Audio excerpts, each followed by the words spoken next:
Ahora sí. Ya, entonces el día de hoy la clase consiste principalmente en explicarles lo que es la primera actividad del curso y luego mostrarles algunos ejemplos de cómo vamos o cómo se espera que se desarrolle, digamos, este trabajo, ¿ya? Creo que yo no me había presentado en el curso, creo que había entrado a las clases como oyente nomás. Mi nombre, bueno, lo pueden ver, es Kellen Azúa, soy parte del cuerpo docente de este ramo. Normalmente en los cursos anteriores me desempeñaba como revisando las actividades, desarrollando material, pero este año tratamos de que todos los auxiliares pudieran participar, ayudando en el proceso de todas las tareas que se les van a ir dando, ¿ya? Nuestra idea es que trabajemos como ya le habrán explicado, como un taller guiado, donde ustedes en pareja desarrollen estas actividades a lo largo de todo el semestre con el mismo terremoto que ya eligieron y nosotros ir ayudándolos en este proceso. Ya la idea es que más adelante podamos quizás hacer salas chiquititas donde cada grupo eh, pueda ir trabajando, ¿verdad? Durante las clases y nosotros nos vamos a ir moviendo entre todos estos grupos, cada sala para ir apoyándolos si tienen dudas y cosas así, ¿ya? Para que estén acompañados, digamos, en el proceso y no se les haga tan pesado el curso, ¿ya? Sobre todo la parte de programación. Entonces, la primera actividad corresponde al contexto sismotectónico y las que son las leyes empíricas, ¿ya? Este documento yo se lo subí anoche y básicamente consiste en la primera parte, que es sobre la sismicidad de la región, ¿ya? La idea de esto es que ustedes en esta primera etapa aprendan a trabajar con catálogos sísmicos, ¿ya? Obtener estos catálogos a través de las páginas que están disponibles con esta información y puedan caracterizar la zona de estudio, ¿ya? Entonces, lo primero que se les pide hacer es ir a las páginas que les subió el profe en el foro, que sería, y ya les mostró, creo, sería Iris Wilber o el UCGS, ¿ya? Y en ellos ustedes entran a estas páginas y pueden descargar catálogos de los sismos que ustedes ya escogieron, ¿verdad? Entonces se les pide que abarque una ventana de tiempo más larga posible a partir del evento principal y un rango de latitud y longitud adecuado respecto al evento. ¿Ya? Puede ser mayor a 1 grado y menor a 3 en latitud y longitud. Ya, eso fue como un valor referencial. Aquí es importante que dependiendo de lo que se les va solicitando, puede que se necesite una ventana de tiempo de años, ya antes del evento y después del evento, o desde el evento en sí en adelante. Ya, entonces lo primero que yo les recomiendo es que cuando descarguen la base de datos, descarguen por lo menos desde, no sé, unos 10 años de datos, ya entre antes y después, ya. Y luego si necesitan desde el evento en adelante, filtran ese catálogo que ustedes obtienen y lo ocupan desde el evento en adelante, ¿ya? Luego, con este catálogo generado, se les pide realizar un perfil de las zonas, ¿ya? Primero con el eje X correspondiendo a la longitud y el eje Y a la profundidad del evento, ¿ya? Esto eh, es solo del evento principal y de las réplicas, ¿ya? Para eso también se les dan 3 archivos, 2 de ellos son obligatorios que usen y uno es opcional, ¿ya? El archivo de fosa y el archivo de chile.dat, que son datos de la fosa, eh, y el chile.dat es sobre la línea de costa. ¿Ya? Entonces ustedes con un puntito marcan más o menos dónde está ubicado la fosa, la línea de costa en el perfil y adicionalmente si pueden incorporan el archivo del SLAP de Sudamérica, ¿ya? Para ver el slab en profundidad, ya en el perfil. Aquí en este caso creemos que es opcional que hagan, si tienen varios eventos o réplicas después del evento principal, grafiquen solamente esos, ¿ya? Pero si tienen muy pocos puntos, quizás sea adecuado que tomen la ventana más grande, lo grafiquen y marquen con color o diferencien cuál es su evento y cuáles son como las réplicas que ustedes pueden identificar, ¿ya? Ahí ustedes deciden cómo se lo quieren manejar, ¿ya? Luego se pide hacer un gráfico en planta para el catálogo, ¿ya? Mostrando lo que sería el eje y la longitud, mientras el y sería la latitud. Ahí también se pide que agreguen el dato de la fosa y la línea de costa. En este caso, como es en planta, ya debería verse todo el borde costero y la fosa a lo largo de su área de estudio. Ya, y por último, se pide un gráfico de latitud versus tiempo, donde el eje X va a corresponder al tiempo y el eje Y a la latitud. Ya, nuevamente aquí recomendamos, ya que es estudiar una evolución temporal de la sismicidad, que tomen una ventana de tiempo adecuada para lo que se pide. Entonces, ya sean de más o menos 10 años de datos sería como lo ideal, ya como mínimo. Y así puedan ver cómo va cambiando la sismicidad a lo largo del tiempo en esa zona. Dígame, Matías. Me surge la duda de cómo sabemos cuál es un tiempo óptimo. O sea, como que ahora dices 10 años, pero si es que no nos dijera eso, ¿cómo podríamos saberlo? Ya. Como queremos ver la evolución temporal, por ejemplo, de la sismicidad, va a depender mucho de la sismicidad de la zona, ¿ya? Por ejemplo, si tienes una zona con muchos sismos, ya en una ventana de tiempo de un par de años ya puedes ver muy clara la actividad, pero hay zonas que son menos sísmicas y necesitas una ventana mucho más grande de tiempo para poder verlo con claridad o ver alguna tendencia o ver cuándo hay un cúmulo de sismicidad, cuándo no hay nada. Entonces va a depender mucho de su zona y de su evento.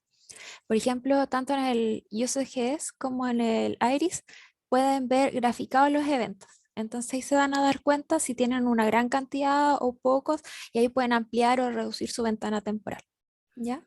Es algo más visual, ya es como para que ustedes ya se vayan relacionando si su zona es muy sísmica o poco sísmica, si su evento tiene muchas réplicas o pocas réplicas. ¿Ya? En un rato yo les voy a mostrar un ejemplo de eso, para que lo vean Sí. bien. Y ahora, bueno, después se le hacen dos preguntas, ¿ya?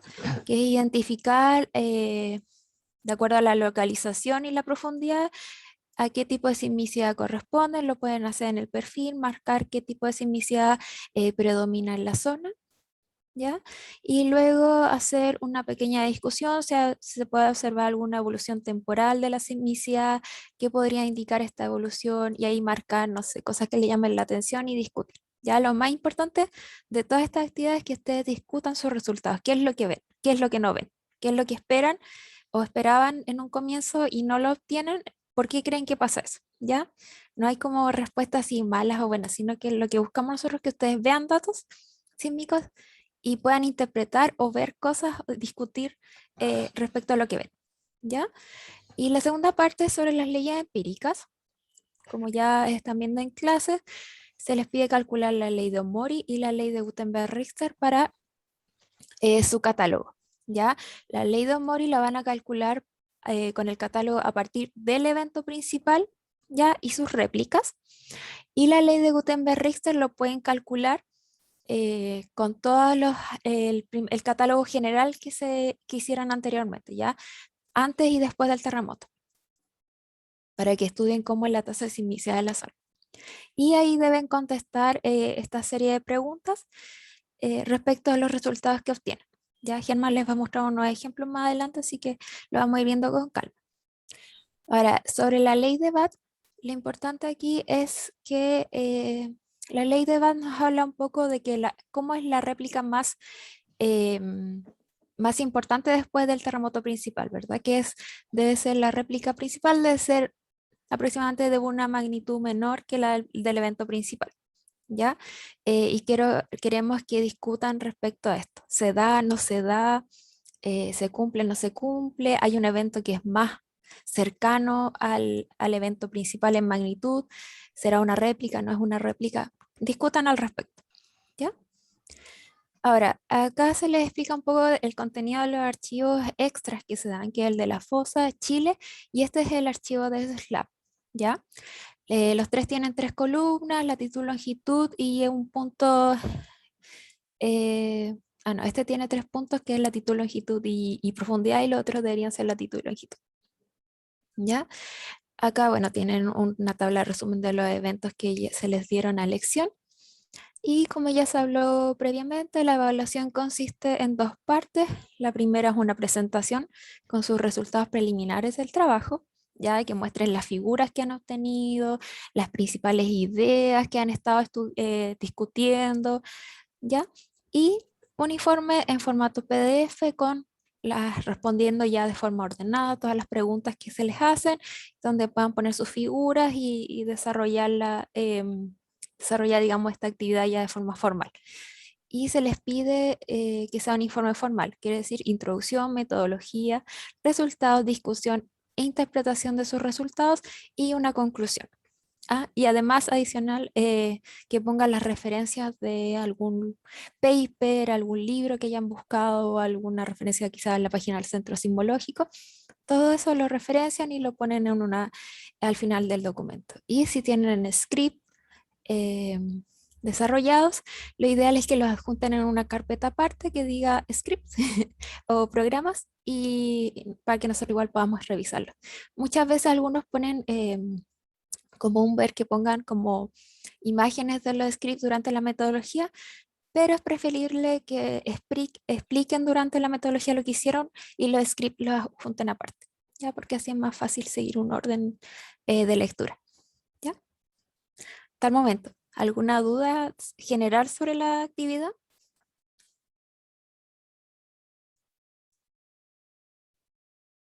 ¿No?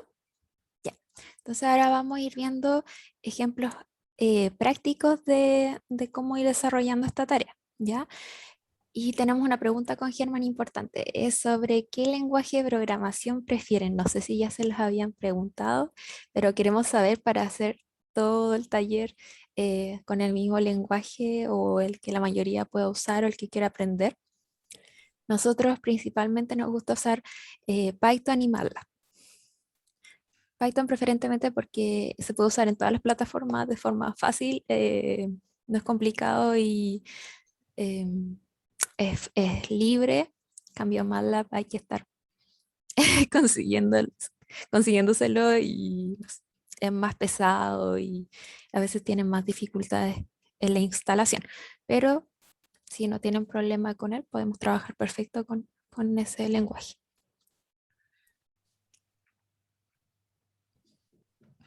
A ver, yo creo que podríamos hacer una votación. A ver, Sí. ¿por qué no levanta la mano quien prefiere Python? Trabajar con Python de aquí en adelante.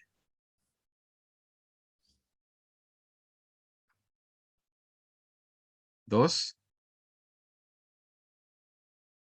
¿Y quién de ustedes prefiere MATLAB?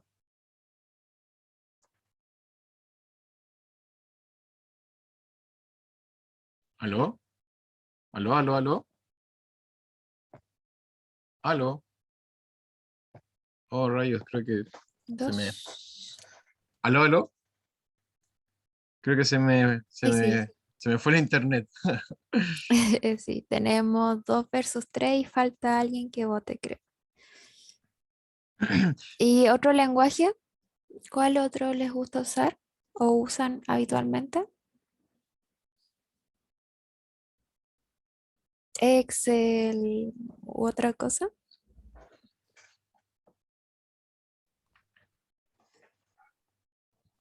Yo creo que sería mejor para las votaciones, ¿no sería mejor una votación en los cursos? Para ver Python o MATLAB, yo creo, alguno de los dos. No. Em, a ver, se me volvió el internet.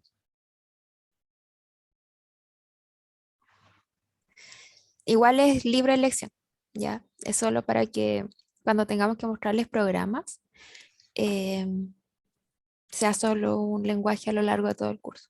Por ejemplo, ahora Germán preparó material tanto en Python como en MATLAB, porque no sabíamos cuál preferían, pero más adelante para seguir solo una línea. ¿Ya? Excel sirve, pero más adelante ya se vuelve un poco más complicado implementar todas las funciones que van a ir trabajando. ¿Ya? Y se necesita programar y sobre todo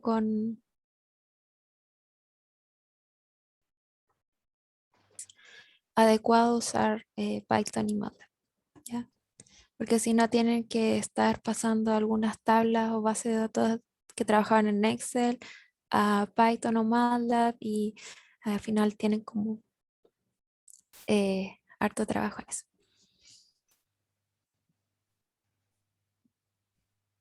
Ya. Bueno, me perdí un momento porque se me fue de nuevo el internet. ¿En qué quedaron con... Vamos a poner una votación en un curso Ya, y para que quede registrada y puedan elegir. ya, perfecto. En todo caso, no sé si lo dijo Clem, pero la tarea ustedes la pueden hacer en cualquiera de los dos lenguajes, da lo mismo. El punto es para que las actividades en las auxiliares haya un orden y no sea todo tan al lote. Pero no, Matías, sí.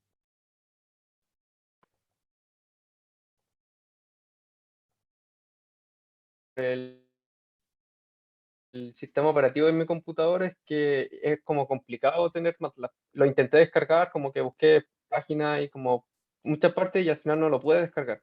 Y solamente por ¿Qué eso yo sistema prefiero operativo Python. tienes? Pero si es que pudiese, es un Mm, Mac. Entonces, si es que pudiese como tener MATLAB, yo prefiero MATLAB, pero me es muy complicado descargarlo.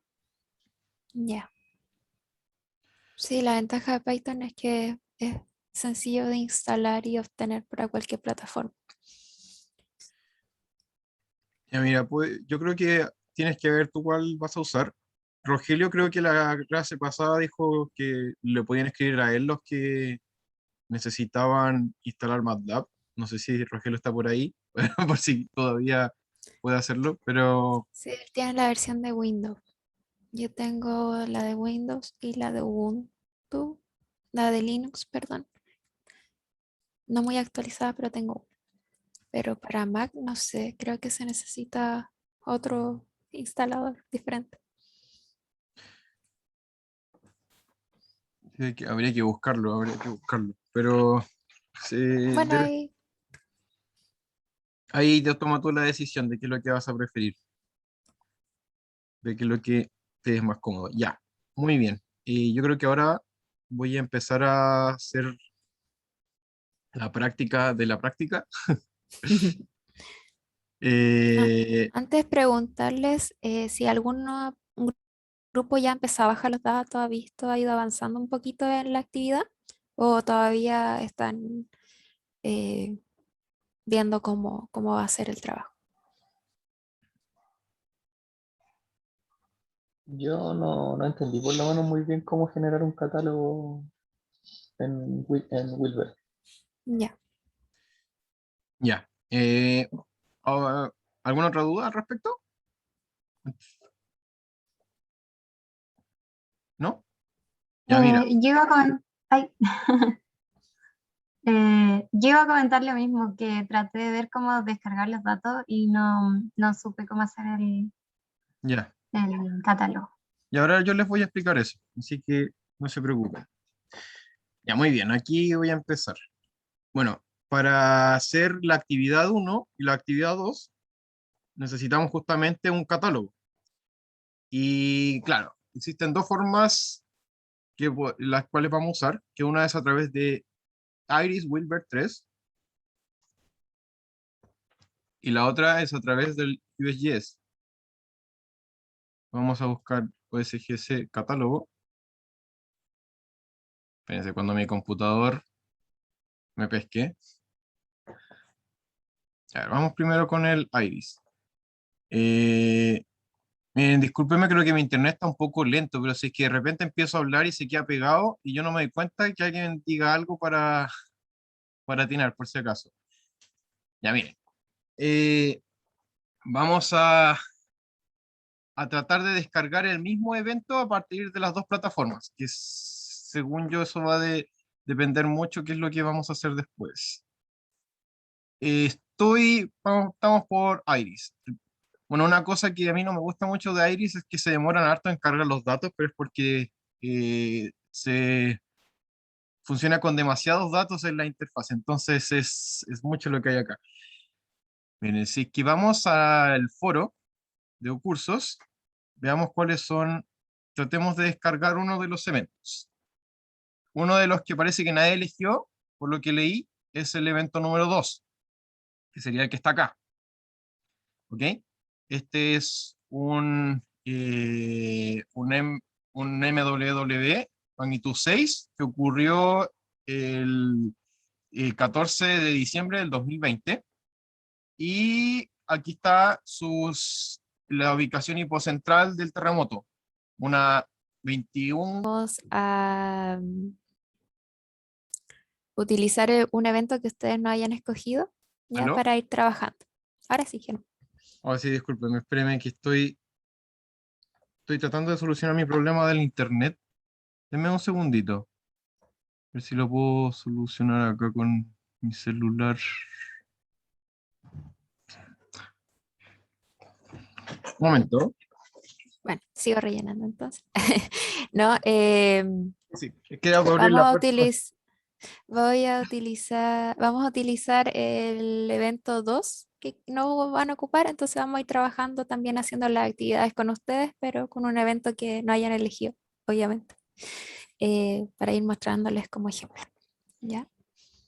Ya miren, aquí, como estaba diciendo, estaba el evento 2, que nadie lo ha usado, el cual me muestra aquí la ubicación hipocentral del evento. Una latitud, en este caso son 21.81 grados y una longitud de 68.71 grados y una profundidad de 114 kilómetros. ¿Ok? Vamos a primero descargar los datos del sismo y sus réplicas para trabajar con la ley de Ohm. O sea, necesitamos una ventana chica de tiempo. En el caso de Iris, nosotros vemos que aquí tenemos una interfaz con un montón de opciones. Entre ellas está aquí la que muestra el evento, o sea, la sumatoria de los eventos de los últimos 30 días con todas las magnitudes, los de 30 días con mayor a M3, de los últimos 12 meses con mayor a M5 y desde 1990 con mayor a M6. Y aquí hay un montón de opciones que uno esté interesado hasta el año 71. Si es que buscamos los M que son mayores a 6, voy a ver en el caso del año 1990, en un poquito, que se cargue esto.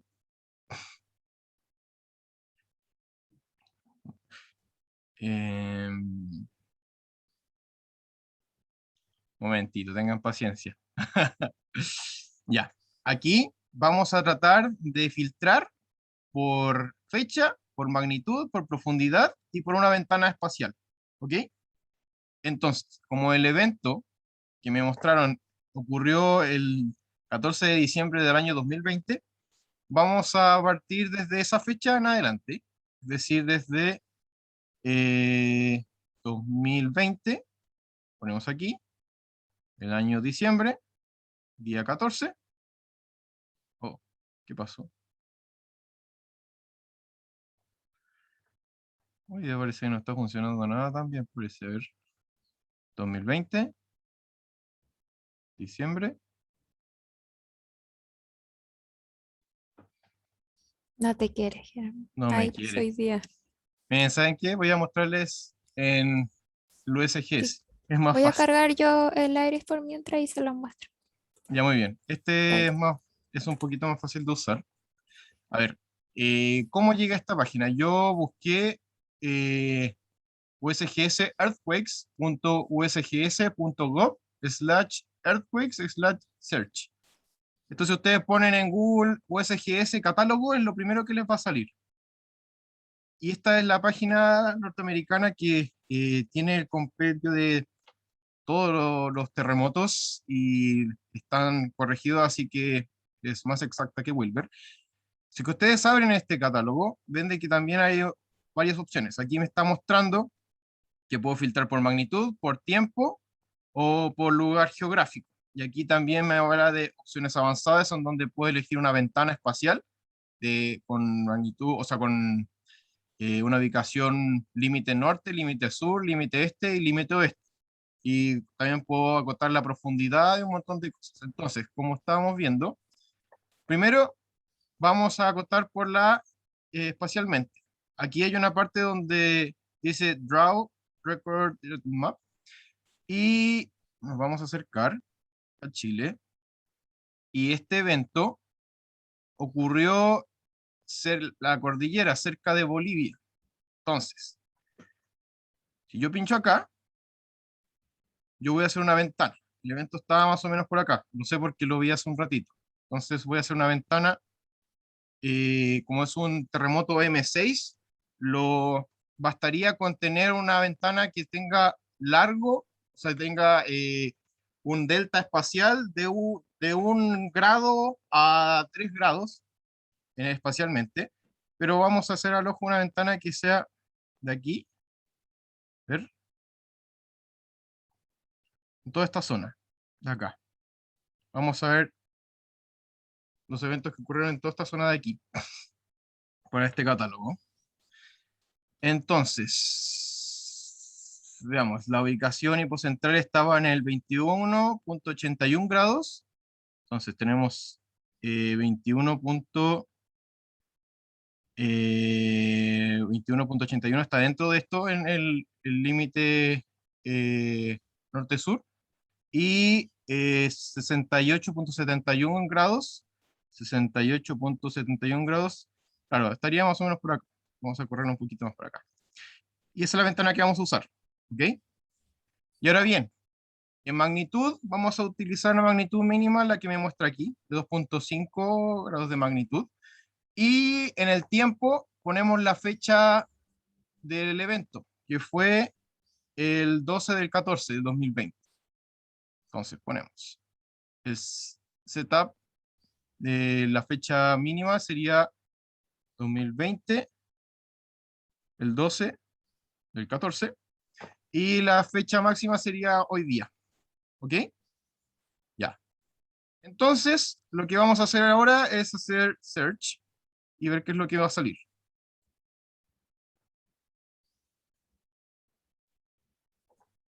Esperamos un poquito que cargue esto.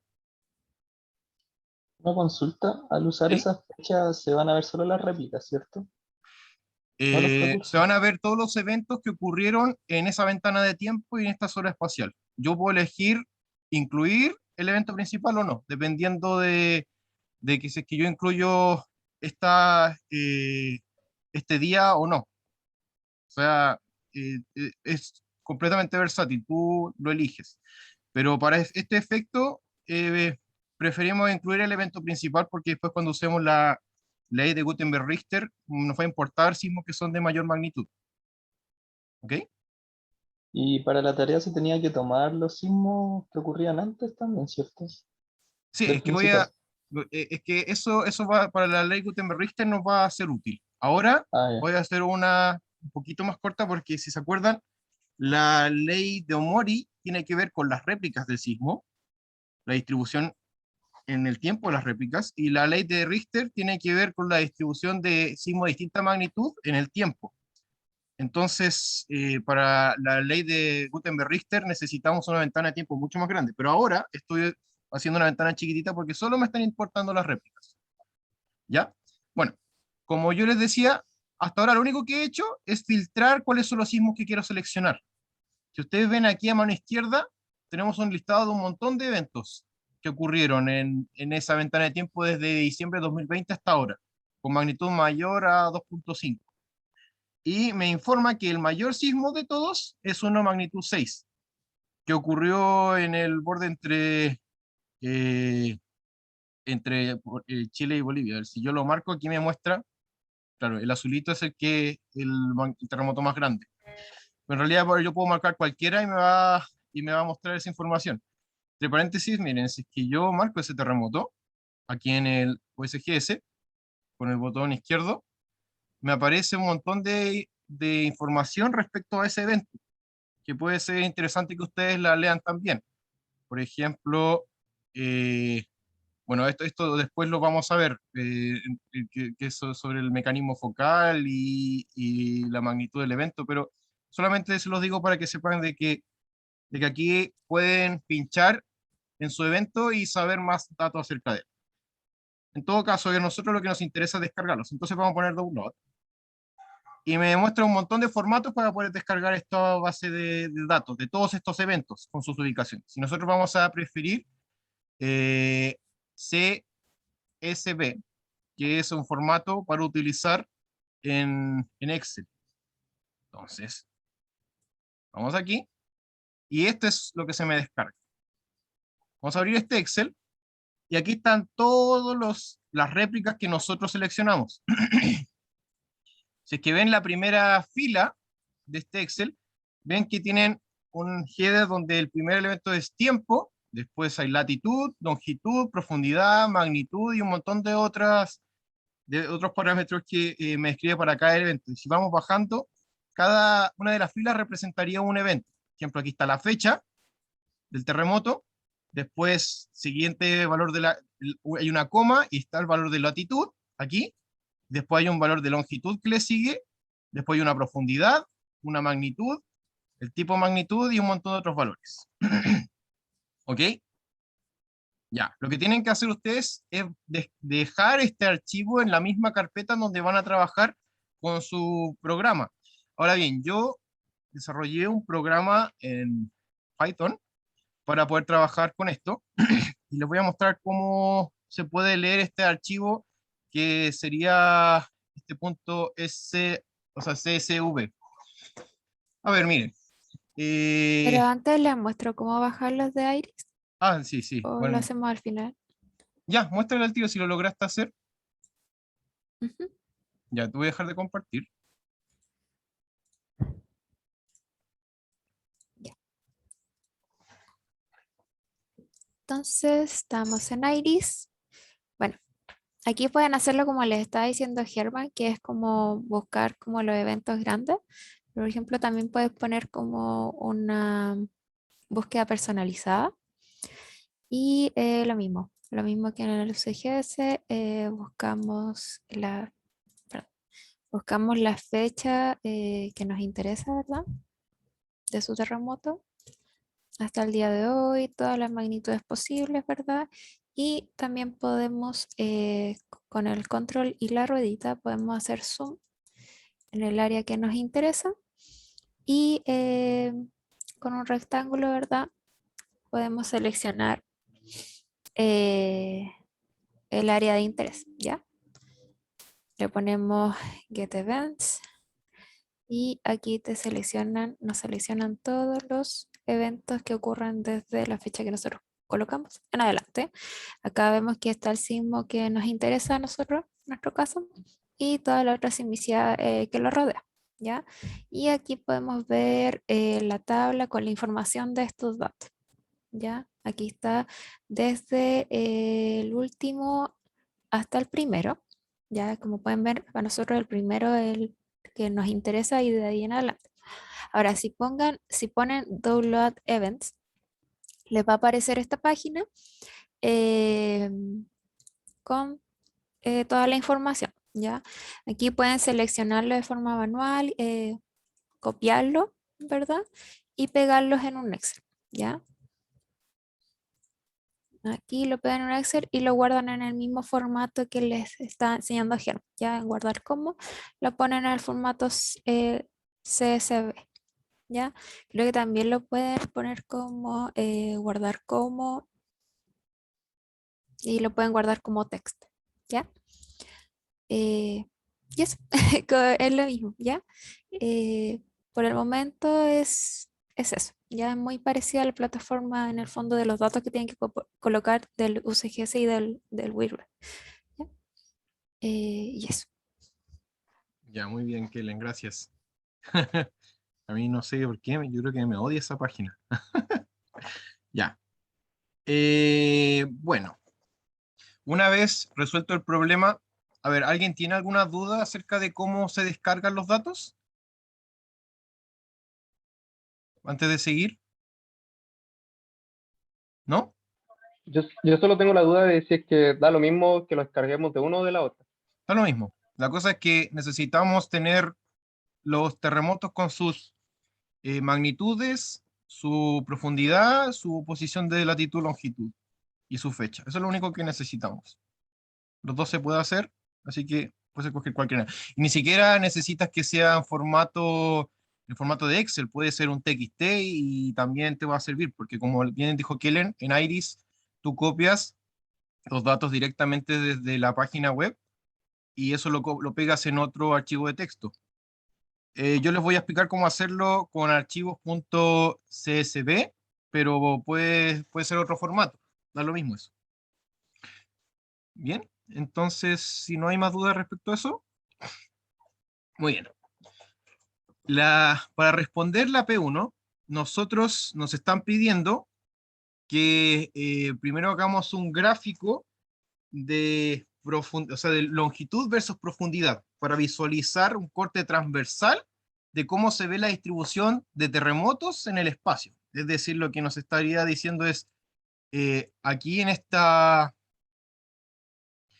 vista en planta que nosotros tenemos aquí, con todos los terremotos distribuidos espacialmente, nosotros queremos ver cómo se verían si es que yo hago un corte transversal aquí y veo en profundidad cómo se distribuye. ¿Ok? Entonces, primero que todo, aquí yo tengo el archivo con el que vamos a trabajar. Estos los tengo para mostrárselos después, pero por ahora no son importantes. Aquí nos va a servir, para los que sepan Python, hay una librería que se llama Pandas, que les va a ser muy útil y que la tienen que importar para trabajar, que es una librería que les permite trabajar con distintas bases de datos y poder extraer información dentro de ellas. En este caso vamos a trabajar con archivos.scv, ¿ok? También NumPy es muy importante y Matplotlib les puede servir para hacer un plot simple. O sea, ustedes también tienen un montón de herramientas más sofisticadas como Cartopy, hay una que es PyGMT, con la que pueden hacer gráficos mucho más sofisticados, pero en realidad eso es lo único que nos interesa por ahora. Y además, también hay otra librería que se llama OpsPy, que se utiliza mucho en sismología, por lo que a los que necesiten trabajar, o sea, los que quieran trabajar de aquí en adelante con Python, les recomiendo mucho que instalen esta librería. Ahí, si es que alguien tiene duda de cómo se instala la librería, nos puede consultar después directamente a nosotros. Pero por ahora, estas librerías Pandas, NumPy y OpsPy son importantes para trabajar aquí. ¿Ok? Muy bien.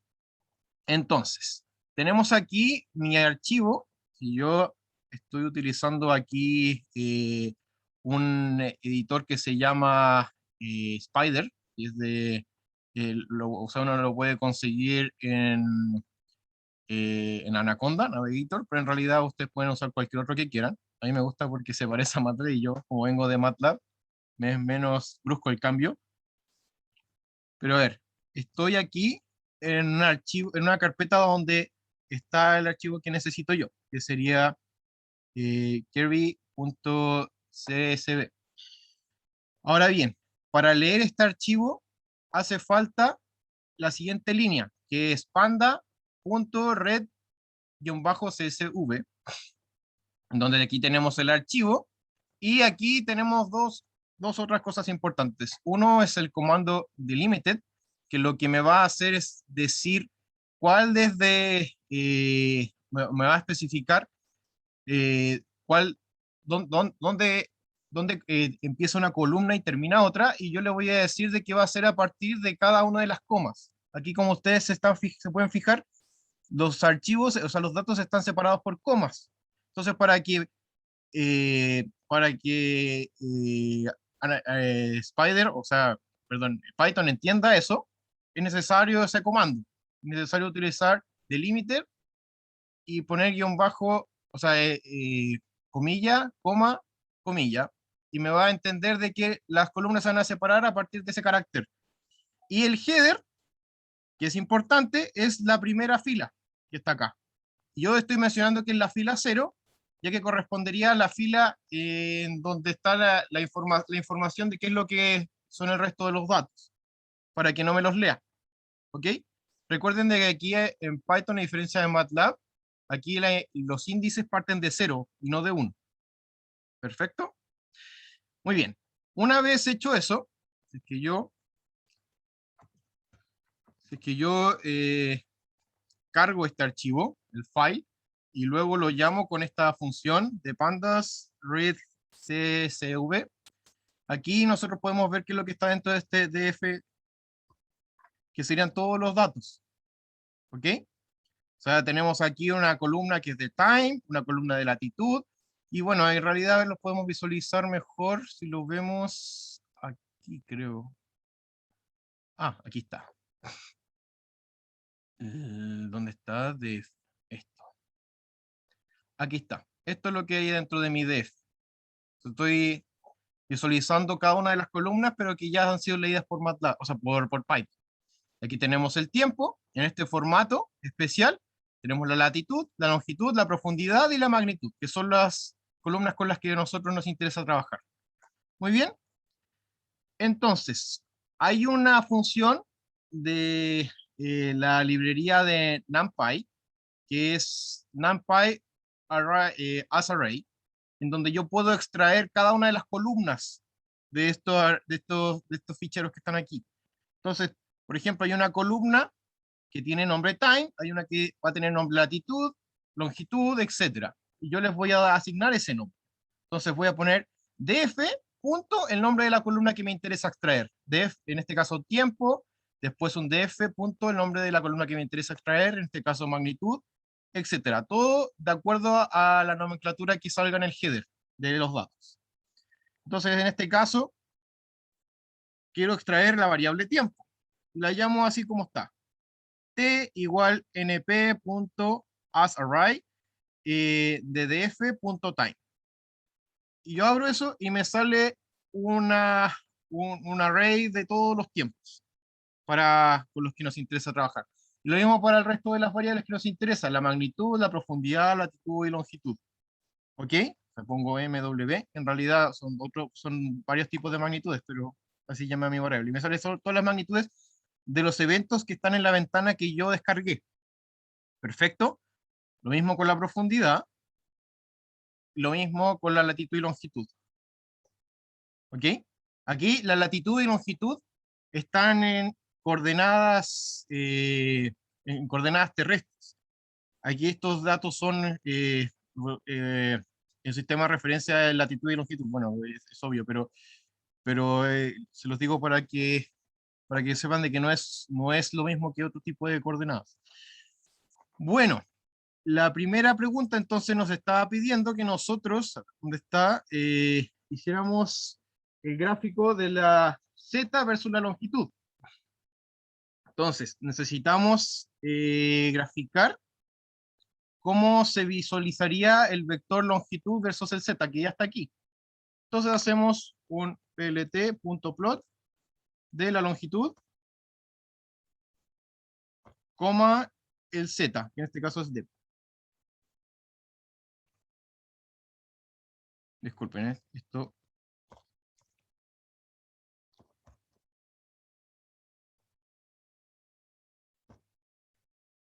Ups, ¿qué pasó? Ahí está. Tenemos aquí una nube de puntos. Que ver, déjeme estar seguro de lo que estoy viendo acá. Ah, perdón, voy a... la profundidad me la está mostrando positiva acá.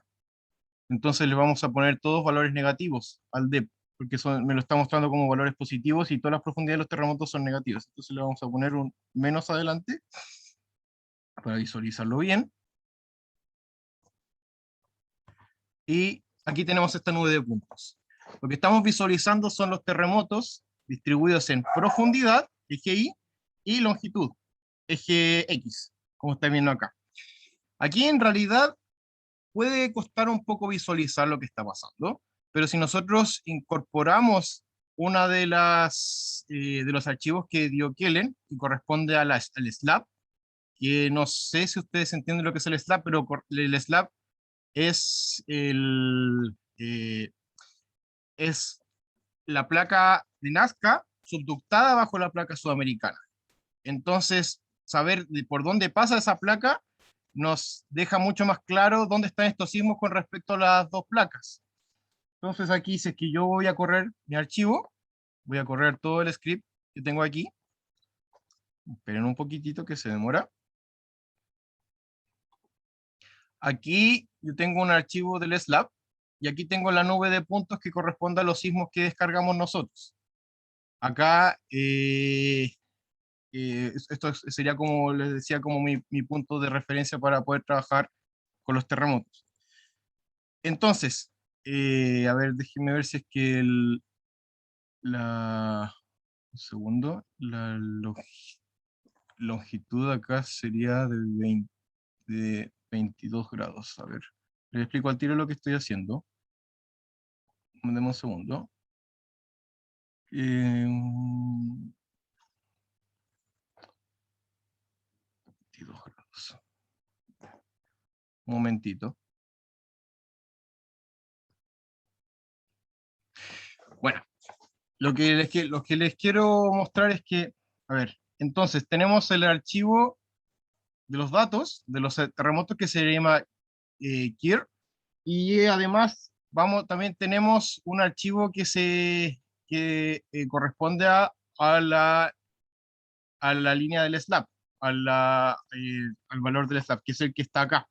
En realidad este archivo, como les decía, no es esencial que ustedes lo pongan, que ustedes trabajan con él, pero nos interesa mostrarlo porque así ustedes pueden saber si es que los terremotos con los que están trabajando son terremotos interplaca, son intraplaca, son de profundidad intermedia, o son outrise, o lo que ustedes quieran.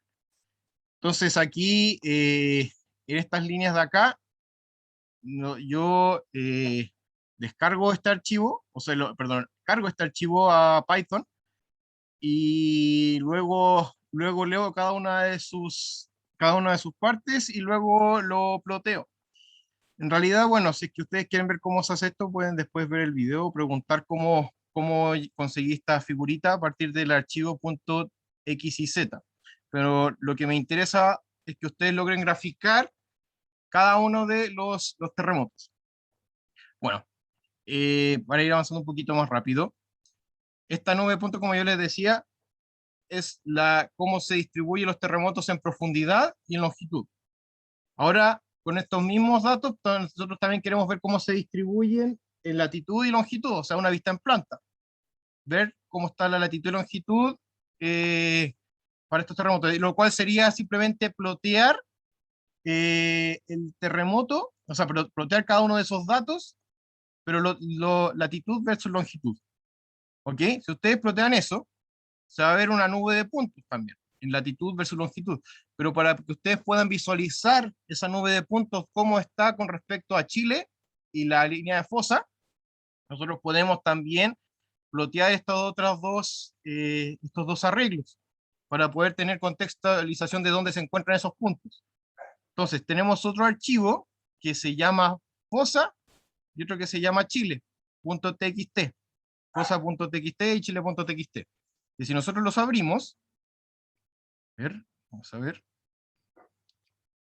Por ejemplo, aquí tenemos Chile y fosa, son dos archivos que son de 2 columnas cada uno, que representa una columna la latitud y otra la longitud de esos datos, que son solamente, son solamente datos para dibujar la línea de la fosa y para dibujar el contorno chileno. Entonces, aquí lo que yo hago es usar nuevamente pandas, red, CSV, y pongo el archivo file, seguido por un delimited, que sería aquí en este caso cómo yo voy a separar las columnas, o sea, cómo yo le voy a hacer a Python entender de que estos son dos columnas distintas y no solamente una columna única. Por lo tanto, como yo veo que están separados por un espacio vacío, el espacio vacío aquí está representado por ese /s más, ¿ok? Esto es importante porque si es que ustedes no ponen eso, entonces Pandas no va a entender de que este archivo son una latitud y longitud, sino que va a pensar que son una sola cosa. Entonces, para que quede claro, si yo cargo ese Chile, pongo este Pandas así, como está ahí cargado, y luego cargo el primer elemento de este arreglo, que se llamaría costa cero, y yo visualizo lo que hay dentro, yo veo que están los valores de latitud, y costa 1 serían los valores de longitud. Pero si es que yo no pongo si yo no cargo este pandas así como lo tengo acá, y simplemente, por ejemplo, cargo el archivo, sí, simplemente lo cargo así, y yo veo qué es lo que hay dentro de costas, no entiende de que estos son dos columnas, sino que solamente trabaja como si fueran una. Entonces, por eso es importante esta línea que está acá, lo cual se aplica también a Chile y a la costa. El punto es de que una vez cargado ya la latitud, longitud de la costa chilena y de las fosas, si nosotros ploteamos todo eso junto, nos da los 9 puntos de los terremotos de nuestro evento y la separación espacial de cómo, o sea, de la línea de costa y de la fosa, que es lo que estaría acá abajo. Y finalmente, el último gráfico que les piden es hacer un gráfico de latitud versus tiempo, de cómo se visualiza. La latitud nosotros ya la calculamos, es el primer archivo que se encuentra es el que yo les mostré ya cómo se hace. Pero ahora solamente faltaría saber graficarlo con respecto al tiempo. Nuestra variable t, si nosotros la abrimos, tiene este formato, que es un formato que es ilegible para poder graficar directamente, ya que esto no es no podemos sumar estos valores así directamente si es que no le hacemos entender a Python cómo trabajar con esto. Pero afortunadamente existen formas de poder convertir esto a datos usables. Y aquí, bueno, yo hice una pequeña rutina en la que llamo a esta función que se llama UTC data time, date time, que es una función que viene de OSPy. Cargué usando esta línea, from ospy.core import utc.time, y lo que hace esa función es poder leer, entender qué es lo que está dentro de esta línea con este formato. Hay un montón de formatos de cómo se puede escribir el tiempo, y en particular este formato donde está año, mes, día, una T seguida por la hora, el minuto, el segundo y un Z. Este formato se lee utilizando esa función. Entonces, si yo leo cada uno de los elementos que hay en el T, no el T completo, sino que cada uno de los elementos, me va a poder, me va a poder traducir qué es lo que está dentro de estas comillas, y me muestra ese tiempo. Y lo importante es que ya esta variable, y yo la voy a guardar con el nombre de UTCT, TUTC, no sé, se me traba la lengua. Yo puedo escribirla en distintos formatos. Por ejemplo, hay un formato que es del calendario juliano, que me dice qué día del año corresponde a esa fecha.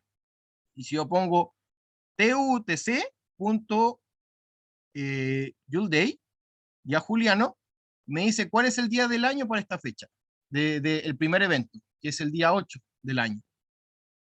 ¿Ok? Dice que yo pongo .year, a ese TUTC, me muestra el año que está ahí. Entonces, si ustedes quieren graficar la latitud de estos terremotos con respecto a un vector temporal, ustedes pueden sumarle al año el número de días, pero como una decimal, que es lo que yo hago acá. O sea, aquí tengo los valores de días para el año, y aquí tengo los distintos años, y lo que hago es irlo sumando. O sea, hago aquí, por ejemplo, vengo para años bisiestos, yo tengo el valor del año más los días, y lo divido por 366, y cuando no es no bisiesto, lo divido por 365. Y haciendo eso tenemos un vector de year, que aquí, como ustedes pueden ver, es un año, pero con decimales, que correspondería a la fecha de cada uno de los eventos, pero dentro de ese año determinado. Lo que me da es esta nube de puntos. ¿Ok? Ahora, ¿alguna duda principal de esta parte que es más técnica de cómo trabajar con estos dos archivos antes de analizar lo que estamos viendo? A la hora de que el Python llame a los archivos, por ejemplo, el query que habían ocupado, ese archivo tiene que estar en una carpeta específica Sí, para que lo pueda llamar. sí. Aquí este archivo este file, lo llamé P1 por pregunta1.py, tiene que estar en la misma carpeta que esto. O bueno, lo puedes poner en otra, pero tienes que anteponer la ruta en la que se encuentra. Por ejemplo, si es que lo tienes en, no sé, en el escritorio y esto está en una carpeta dentro del escritorio, tienes que poner la ruta anterior donde se encontraría acá. Por ejemplo, no sé, pues, todo lo que está aquí, con slash y luego seguido de esto, y te guardaría el archivo. Pero yo te recomiendo que trabajes todo dentro de la misma carpeta, para que no tengas problemas después de los paths y dónde se encuentra el archivo. ¿Alguna Ya, otra duda? gracias. De nada. Todavía no hemos analizado nada, solamente les he mostrado cómo cargar los datos. ¿Ni una duda? Bueno, entonces, como recapitulación, para que no se pierda, lo que hemos hecho es, tenemos aquí un script en donde tenemos que importar una librería que se llama Pandas, la librería NumPy, la de Plots, que sería esta de Matplotlib, y una librería que se llama OpsPy. Una vez importadas esas carpetas, la forma en la que se leería este archivo de Excel es a partir del comando pandas.read-csv. Y aquí, bueno, pueden ver después en la grabación toda la sintaxis que necesitamos y por qué esa sintaxis lo usamos para que Python entienda cómo se dividen las columnas. Y con respecto a los archivos TXT, el procedimiento es el mismo, solamente que aquí como están separadas las columnas por espacios vacíos, en vez de usar unas comillas con coma, que usábamos antes acá, aquí usamos S-S más, que representaría la separación. Y para el cálculo del tiempo, aquí yo les mostré que la forma de proceder es utilizar la función utcdata datetime. ¿Ok? Eso es todo lo que hemos demostrado hasta ahora. Ya, asumiendo que no hay más dudas, ¿no? Ya voy a seguir. Aquí lo que ustedes están viendo es la distribución en latitud con el tiempo de estos terremotos. Cómo se van distribuyendo. O sea, primero tenemos la fecha del evento principal. A ver, voy a agrandar esto para que lo puedan ver más claro. Aquí tenemos desde el 2019, que fue, bueno, creo que este no es el mismo archivo que había descargado otro archivo antes, que tenía una ventana un poquito antes del 2018 hasta ahora, que es el que he cargado hasta ahora, pero lo hice de la misma forma que les mostré antes. Por eso es que el tiempo está aquí antes del 2019. Y aquí tenemos la latitud, que me representaría cómo se van distribuyendo los sismos. Aquí, en la práctica, nosotros no vemos una distribución muy clara. Sabemos de que tenemos quizá un poquito de concentración aquí en el centro de eventos, más al sur. A esta latitud parece que no hay tanta densidad de eventos, pero en realidad esta ventana de tiempo no es muy grande, lo que nos está indicando algo como de que la sismicidad aquí no es muy importante para esta fecha, o los eventos no son muy grandes. Pero nosotros podemos hacer este mismo ejercicio probando con distintos eventos, quizá con ventanas de tiempo más grandes. Aquí yo cargué otro archivo de un terremoto que hubo en Tocopilla en el año 2007, y que Tocopilla está relativamente cerca de donde están estos terremotos, mientras de que la ventana con la que estaba trabajando es por aquí, Tocopilla está un poquito más hacia el oeste, más hacia el mar. Y tomé una ventana que va desde el 2007 hasta el 2009. El año 2007 hubo un terremoto ahí que fue bastante importante. Los datos, aquí se me descargó con este mismo nombre, con Kerry, pero le cambié de nombre a Tocopilla 2007 para acordarme yo. Pero los datos son los mismos. La cosa es que si es que yo corro este mismo archivo, pero con esta nueva base de datos, lo eché a correr, visualizamos esto. Vemos de que un poquito después del año 2017,8, se puede ver una enorme cantidad de sismos, que están todos más o menos juntos, y después empiezan a disminuir en el tiempo. Eso les está dando información acerca de las réplicas. O sea, llega primero el evento, y luego el evento en la zona de ruptura se empieza a llenar de réplicas. Esta es la forma en la que se suelen distribuir los terremotos. O sea, las réplicas de un terremoto en el tiempo, cuando nosotros tenemos separados por latitud versus el tiempo. Aquí en este gráfico tenemos todas las réplicas que yo les estaba contando, pero vistas en planta. Este como bulto que ustedes ven en azul, sería aquí la península de Mejillones, por si acaso, por si es que, para que no anden perdidos. Y la línea verde correspondería a la fosa roja que estaría acá, en este dibujo. Y esta sería la vista en planta, que mostraría los eventos que ocurrieron en todo ese periodo de tiempo. Y aquí nosotros podemos ver que aquí yo tengo dibujada la línea de fosa, también tenía dibujada la topografía, y tenemos eventos que están sobre y bajo la línea de fosa. Algunos están muy arriba y algunos están muy abajo. Lo que ustedes tienen que hacer es ser capaces de decirme cuáles de estos eventos serían sismos que serían interplaca, intraplaca y por qué. O outcrash y todo eso. Yo no les voy a soplar eso, pero solamente se lo digo para mostrar.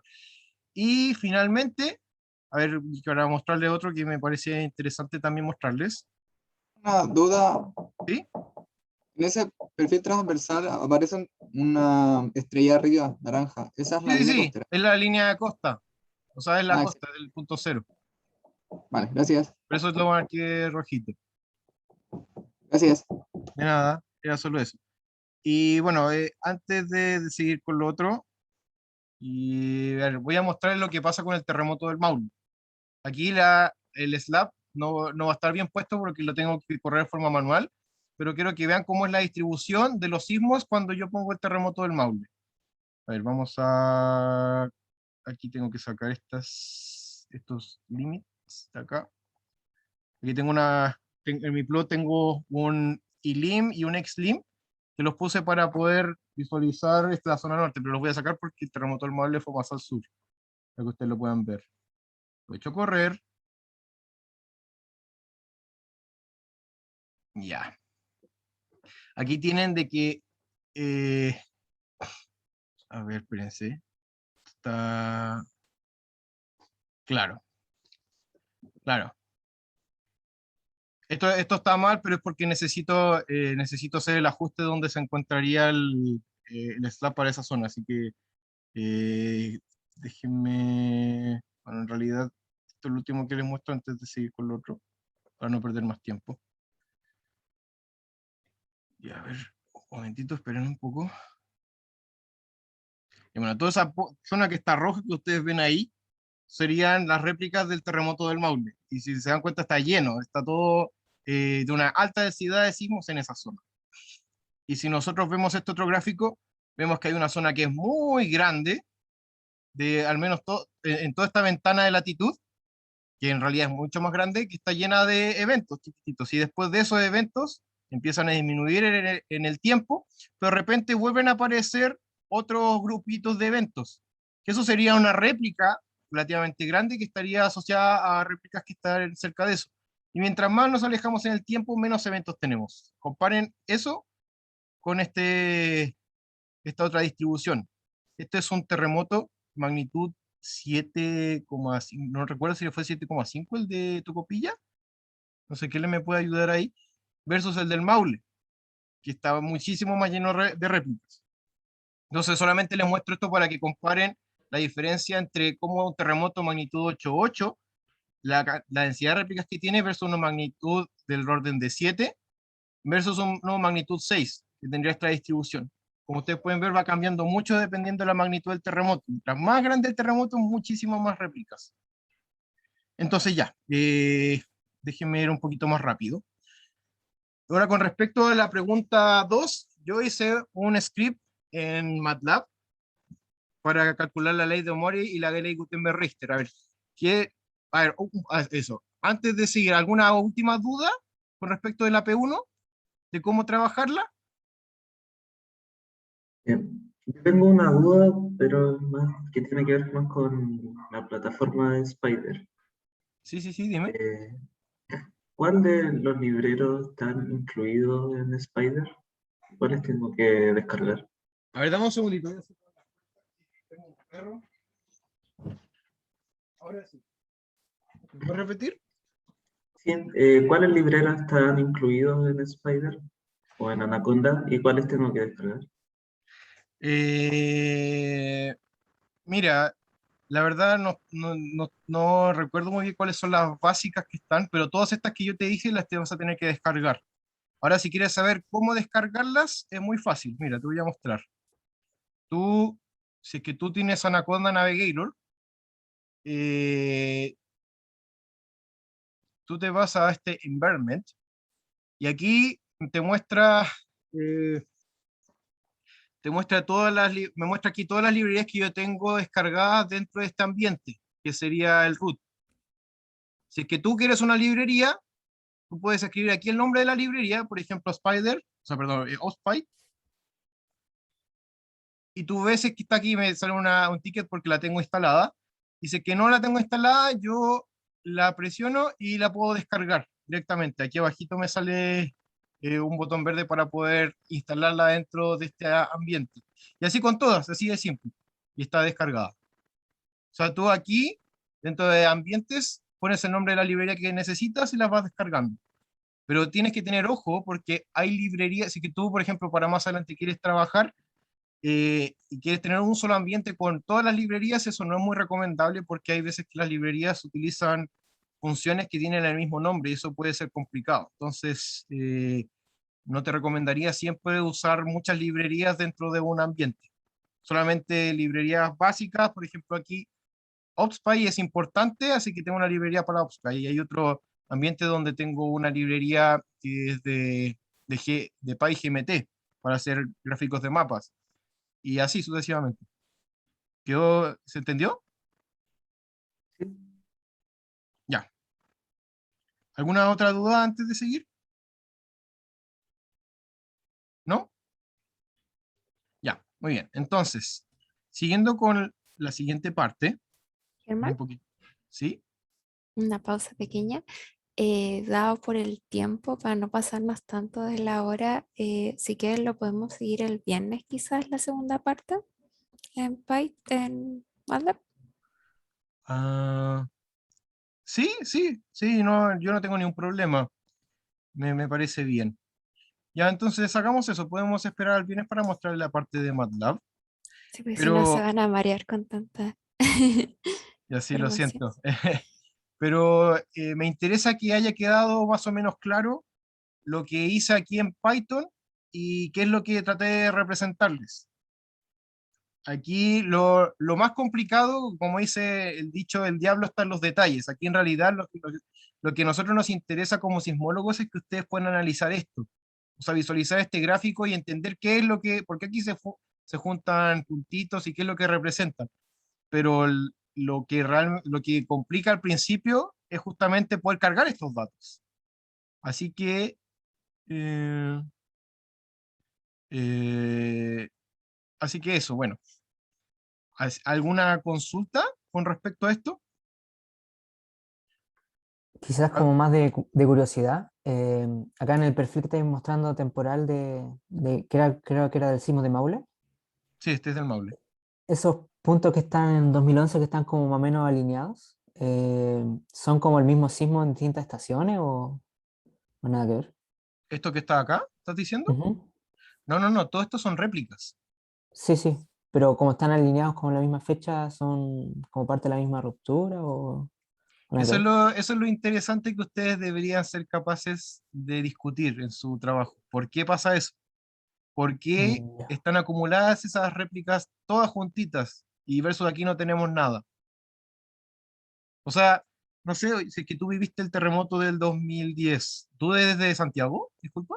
Sí, Ya, entonces sí lo debiste haber vivido. sí, sí, Eh, no sé si es que te acordarás cómo fue, pero cuando después del terremoto grande al principio había muchas réplicas, muchas, y todas sí, estaban sí. muy seguidas en el tiempo. El primer día hubieron muchas réplicas que tú podías seguir, sentir, y después, mientras más tiempo pasaba, las réplicas se separaban entre ellas en el tiempo. Pero de repente había una réplica muy fuerte y después volvían a haber réplicas nuevamente. Sí, para el cambio de mando me acuerdo que hubo dos juntas muy fuertes. Claro, hubieron dos Ese juntas fue muy... el 2011, Ese por fue, ejemplo. eso no, pues eso fue el 2010 en abril, las Abril, sí. de Pichilemu. Ah, Ah, sí. Claro, Mm, pero o sea, claro, hubieron esas dos que fueron bien fuertes, pero no vinieron solas, sino que también estuvieron acompañadas de otras, volvió a aumentar la frecuencia de sismos en esa zona. Entonces las mismas réplicas, cuando hay réplicas fuertes, también se acompañan de otra sismicidad. La ley de Omori es lo que estudia eso justamente. La ley de Omori muestra cómo la distribución de los terremotos va decayendo en el tiempo, cuando tenemos, o sea, la distribución de las réplicas va decayendo en el tiempo. Pero eso lo vamos a ver con más detención en la próxima clase, para que ustedes lo entiendan bien. El punto es de que es interesante que ustedes sepan de que no es azaroso esta distribución. ¿Alguna duda? No, gracias. Ya, perfecto. Ya, bueno, entonces, pues, haciéndole caso a Kellen, para no marearlos, vamos a dejar esto hasta acá y el viernes seguimos. Yo tengo una duda ¿Sí? con que aparece un gráfico 3D. Lo vamos a ver después. No, esto era algo mío, no le hagas caso. A mí lo único que interesan son estos tres gráficos. El Ya, perfil profundidad longitud, perfil latitud longitud y perfil latitud tiempo. El otro era una topografía. vale, gracias. De nada. Y eso sería todo. Aquí, después en el video pueden pausarlo, pero para graficar el slab, aquí tienen las líneas. Esta es la línea que ustedes necesitan para poder graficar el slab, para que ustedes después, si quieren ver el video que vamos a subir, sepan cómo se hace ese gráfico a partir del archivo X y Z. ¿Ok? No se los voy a decir para no hacerlos gastar más tiempo, pero se lo comento para que lo recuerden. En Porque no es, todo caso, entre Python y MATLAB igual hay ciertas similitudes o formas como de programar parecidas. Así que también esto les sirve para los que quieran trabajar en MATLAB para un poco tener una idea general del procesamiento. claro, o sea, MATLAB tiene funciones distintas para poder abrir estos archivos, pero en la práctica es lo mismo. O sea, es la misma idea. Solamente ustedes necesitan convertir esos archivos TXT en variables que contengan las latitudes, las longitudes y todo eso. Y seguir trabajando. Pero es muy parecido. Así que eso, chicas y chicos. Si es que no hay más duda, entonces dejémoslo hasta acá. Para que nos... Disculpa. ¿Sí? A priori hay más o menos las fechas, los plazos y todo eso. O todavía. Sí, lo ideal es que ya el viernes ya tengan descargada la base de datos, ya pueden estar empezando a plotear todos sus gráficos, por lo menos la primera parte que se día, y ya el viernes ver lo que son las leyes empíricas más en detalle y de ahí ya las presentaciones preliminares, o sea, con resultados preliminares ya serían la otra semana. Ok, gracias. Y como una sugerencia, los terremotos, todos los que ustedes van a trabajar son del orden de 6, magnitud 6. Eso es un terremoto no tan, pues, medianamente grande, dejémoslo ahí. Los terremotos, mientras mayor es su magnitud, como es una escala que es no lineal, también mientras más grandes se empiezan a ver más cosas.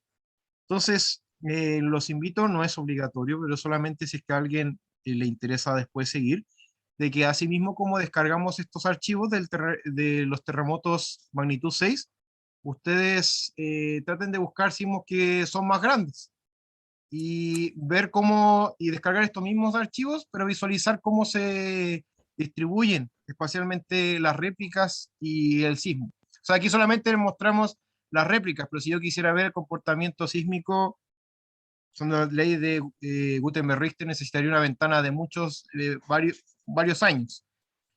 Pero se los digo por si es que ustedes, por ejemplo, quieren ver cómo está el terremoto del Maule, pueden buscar aquí, poner terremoto sobre magnitud 8 y usar una ventana como desde de 3 años, por ejemplo, desde el 2010 en adelante, y ver cómo se comporta también. Se hace exactamente igual. Se lo digo por si es que alguien está interesado que quiere ir un poquito más allá y quiere ver eso. Pero bueno, eso sería. Así que... Sí, los gráficos que se vieron hoy son los que se piden para la tarea y es a partir, algunos son del evento principal, sobre todo el del perfil, Pero el que es temporal, nosotros recomendamos que sea en el catálogo más amplio que después van a utilizar para la ley de Gutenberg-Richter. ¿Ya? Entonces, para el viernes traten de tener dos catálogos. Uno que parte del evento principal en adelante y otro que abarque una ventana temporal de 10 o 15 años que les permita ver una evolución temporal a lo largo del tiempo. Sí, vamos a tratar de que para el viernes tener un poco más de tiempo para que ustedes puedan avanzar ahí y nos hagan consultas. Así que bueno, eso. Si no hay más dudas, dejémoslo hasta aquí y seguimos el viernes. ¿Les parece? Sí, Bueno, muchas gracias Sí, por la gracias. explicación. de nada, de nada. Ahí el viernes seguimos con las dudas y vamos a tratar de que ustedes también trabajen para que les salgan más dudas mientras trabajen. Y recuerden que pueden usar el foro para ir contestando. Como son trabajos en grupo, también pueden interactuar con otros compañeros. Así que escriban su duda en el foro y alguno de nosotros o algún compañero le puede ir respondiendo algunas cosas. ¿Ya? Justamente. Así que utilicen la plataforma. Vale, gracias. Ya. Chao, gracias. Que les Chao, vaya que estén bien. bien. Muchas Cuídense. gracias. Chao, Chao, gracias. gracias. Chao, chao. Chao, cuídense.